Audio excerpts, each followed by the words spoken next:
गोविन्दाय नमः। ॐ विष्णवे नमः। ॐ मधुसूदनाय नमः।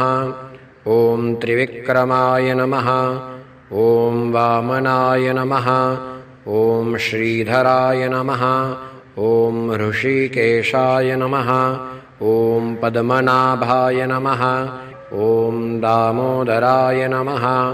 ॐ सङ्कर्षणाय नमः। ॐ वासुदेवाय नमः। ॐ प्रद्युम्नाय नमः। ॐ अनिरुद्धाय नमः। ॐ पुरुषोत्तमाय नमः। ॐ अधोक्षजाय नमः। ॐ नारसिंहाय नमः। ॐ अच्युताय नमः। ॐ जनार्दनाय नमः।